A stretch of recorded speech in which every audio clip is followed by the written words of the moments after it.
We'll be going over 10 reasons why you should consider the DJI Osmo Action.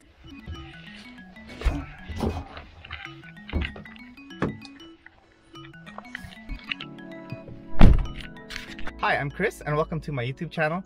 I do drone and camera tech reviews. We're gonna be doing something different. I'm gonna be driving around, taking you guys out using the DJI Osmo Action. Today's gonna be more of like a vlog as I go through kind of the techs and specs first, and then we'll go over 10 reasons why you should consider the DJI Osmo Action 1. So quick history of the DJI Osmo Action. It was released in 2019. Everybody was shocked that DJI jumped into the market. I believe at that time GoPro came out with the GoPro Hero 8. When this thing came out, I think it was about $250. As far as specs, this thing shoots at 4K 60. It's still pretty good in 2021. It has all the doodads like time-lapse, hyperlapse, and the big improvement that this has over previous action cams in the past was that this thing also has Rocksteady. No mics are hooked up to this, just is purely audio coming from the Osmo Action. Walking around right now, I'm filming at 1080p, 24 frames per second. This is D-Cinelite, also shooting with Rocksteady on. Just my setup today is I have this on just the regular cage. It's on a selfie stick so I can hold it a little bit further out. It's a little bit shorter, it's about a foot long, but this is how my rig going out.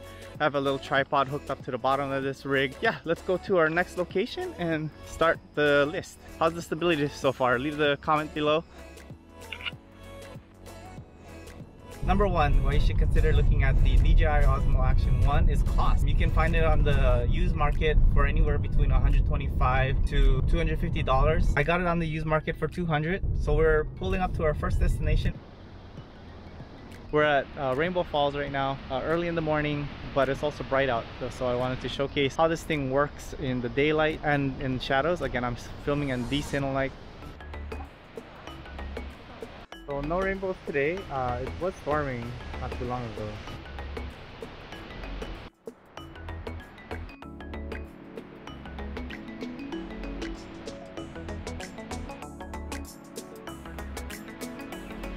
Reason number two to take a look at this action camera is because it is an action camera. The unit itself is sealed. Unlike the GoPro where it has built-in pegs on the bottom, you still have to put a cage. You don't need a case on this thing. I think you're good up to 30 feet. You can go diving, swimming, go underwater. You don't have to worry about rain. Yeah, let's go move on to our next location. Sunny day out today. It's pretty awesome.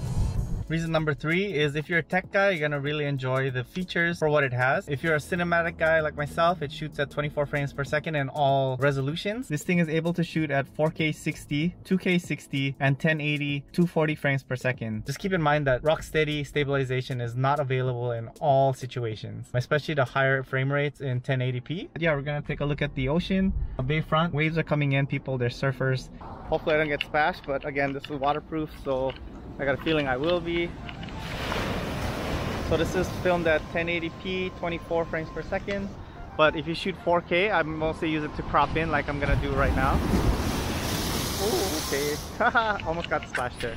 So this is 1080p at 240 frames per second.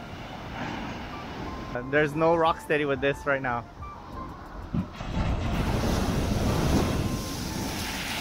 So today we're at one side of Wailoa State Park. We got some bridges that you can walk over there. If you like shooting photos with your camera, this has a 12 megapixel sensor. I think that's good enough to share. In fact, most cell phones are 12 megapixels. It does shoot in RAW, so you do have the capability to push and pull. The next feature, it has dual screens. It has a screen in the front just for viewing, so you can frame yourself. At the same time, there's a button on the side. You can hold it down and it switches over to the back. I wish you could just have the two screens out at one time. It's probably because due to battery usage. But unfortunately, the front isn't a touchscreen, so all the settings you have to do, if you have to change settings like I'm doing here, filming back and forth, showing you guys the different features of this, you have to manually flip it over, then change the settings and go back to the front. If you guys can make that out, there's some big fishes in there. I wish I had a polarizer or something like that. Oh, that's a huge fish. Everybody is mowing grass. Most important thing when it comes to getting an action camera, especially today, 2021, is stabilization. And this thing has built-in stabilization called Rocksteady. One of the main advantages of this thing is that you don't need separate software. You know, this thing is all completely built in. Just walking around and tell me how it is. We're walking around Wailoa State Park. This is the other side. We were there originally. This is with Rocksteady off actually. And I just wanted to show you guys the main difference. You know, with Rocksteady off, this is how no stabilization, and unfortunately if you turn it off, there's no way to stabilize the footage after. Let me just turn that back on because I know this is really shaky. So this is Rocksteady turned back on. Again, everybody is mowing grass here. I'm not using any gimbal. I'm just walking around with this short selfie stick here, just holding it at the bottom. All right, and the sun is coming up. It is super hot. I'm gonna run back to the car. Yeah, let's get to the next point. Having bought the new Insta360 Go 2, one thing I really do appreciate about this camera, it has removable batteries. And they're cheap too. You can get a 3-pack for $20. It comes with 3-in-1 charger. The door is integrated in with the battery, so when you pop it off, it's nice and clean. So you can inspect each of the seals. I've been filming so far just with this from the very get-go. Just with this, and each battery lasts a little bit over an hour, hour and a half, and I'm still at half battery. Whew, winded. It's hot. Let's get in the car where it's AC'd.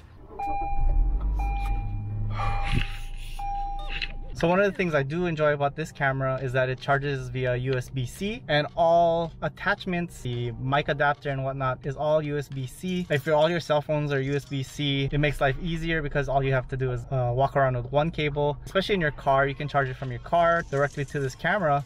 But also, if you pick up the 3-battery combo, that also charges USB-C. All right, this is the tea house at Liliakalawin Gardens. And this is the park behind me. Number 8, I like the integration of their menus. Relatively easy to navigate, and also physical buttons. For an action camera, you actually want physical buttons. You know, water and touchscreens don't go together. It probably won't work. So there's 3 main buttons here. The top 2, one is record, one is the power button. I'm glad they have different... I'm gonna hopefully not fall in the water here. As far as buttons, you have a separate record button and power button. That same power button can also turn off the screen so you can conserve energy. It'll be kind of like on the standby mode. And on the side is the quick switch. The quick switch switches between the back and the front screen. So in this park, there's like a very Japanese influence. I think this is the largest public access Japanese garden in the United States. So if you're ever in Hilo, great place to take pictures. Today you have a rare glimpse snowing on the big island of Hawaii, and that's Mauna Kea. It's actually snowing on the top of Mauna Kea. I don't know if you can make that out over there. I'll try to zoom in. That's from last week's all that rain. We did have a blizzard warning in effect. I wouldn't suggest snowboarding if you ever do visit. Every year some tourists decides to go up there and ski and literally hurts themselves because it's not snow, it's ice. We're gonna go to this little gazebo right over here. What we talked about, more points. How's the dynamic range right now? It's really bright out there, and I'm under the shade. How's that working out? Looks like I can still see the backdrop. There's a bunch of bamboo trees over here. Number 9, small, portable, you can take anywhere. You know, it's still small, relatively inconspicuous, unless you're like me holding it on a selfie stick like this. I feel like it's stable enough where you can just walk around with the camera itself without the selfie stick. You can go fishing in each one of these. There's like, this is brackish water. These are bamboos here that makes for a really nice backdrop if taking photos. Let's take a little bit closer look. All right, just go in here.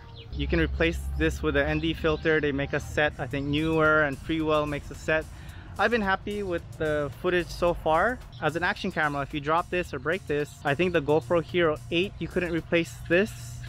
And also the new DJI Osmo Action 2, you cannot replace this either.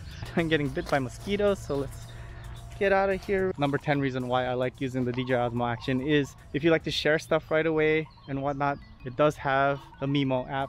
It's wireless and you can connect relatively easily. The Mimo app has these cool little things, like you can make mini short stories. Yeah, that's 10 reasons why I like the DJI Osmo Pocket and why you should pick that up. So is it perfect? No, it does have its caveats, and 3 I'm gonna name right now is 1, I do have some condensation here at the front screen if I'm filming for long amounts of time. This happens both underwater and outside. I know it's a known thing, but I'm not worried about it. It just shows up every so often. Number 2, I wish both screens were on at the same time so you can just film back and forth. My final thing about this camera is the mounting option. I just wish they either had it built in. I know the GoPro obviously has it integrated in with their GoPro 8, 9, and 10. So, you know, you don't have to have this cage. Hopefully you guys enjoyed the adventure today. You know, we're out all over Hilo filming how I'd use it as a vlog style. Yeah, leave a comment below if you guys have the Osmo Action 1. Are you moving to the Osmo Action 2? Again, I do like this for what it is. It's lightweight. You can get it cheap on the secondhand market. I think the pros outweigh the cons. If you already haven't done so, please subscribe to my channel. Hit the subscribe button, bell below for future episodes. Thank you for tuning in. Fly safe, be safe, and see you guys next time. Bye.